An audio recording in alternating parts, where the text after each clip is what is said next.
doomsday clock was set in 1947, shortly after the bombings of Hiroshima and Nagasaki.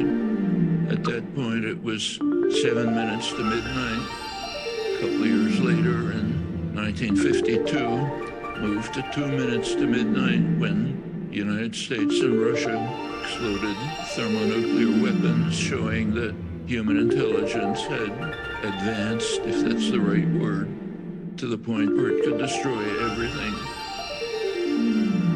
Later, the analysts abandoned minutes altogether, moved to seconds. It's now set at 90 seconds to midnight.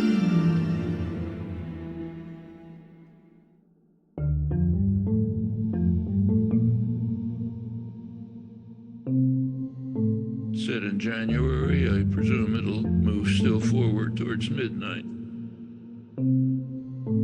We're now facing questions that have never arisen in human history. They will have to be answered soon, or else we're essentially finished.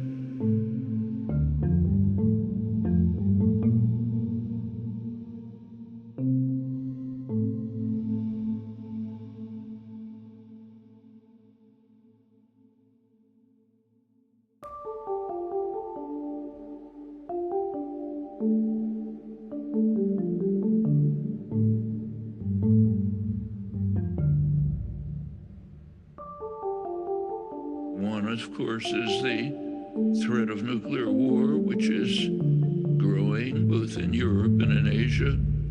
The other is the inexorable march towards climate destruction. We have a couple of decades in which to deal with it. Methods are pretty well known. If we don't pursue them, we will pass irreversible tipping points, and there will be a steady decline to undescribable catastrophe. That's where we stand now.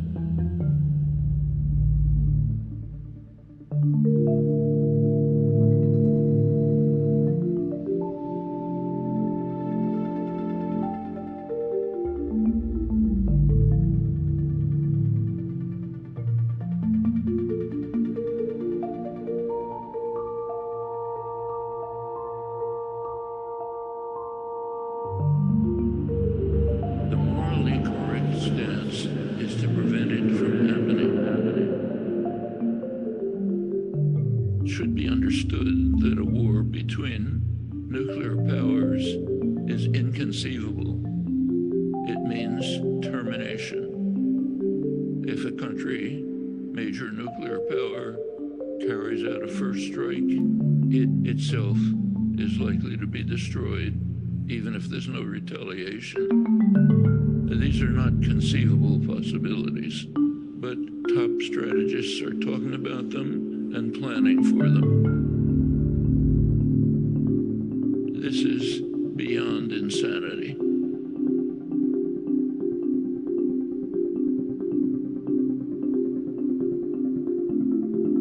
The first thing we do is try to be clear about the facts.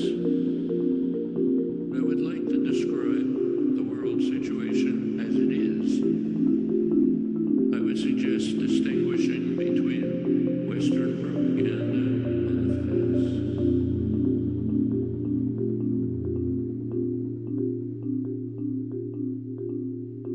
Dan tried very hard to try to bring the world to understand the hideous threats of terminal nuclear war that are right on the verge. And if you look over the history of the nuclear system, it's kind of a miracle that we've survived.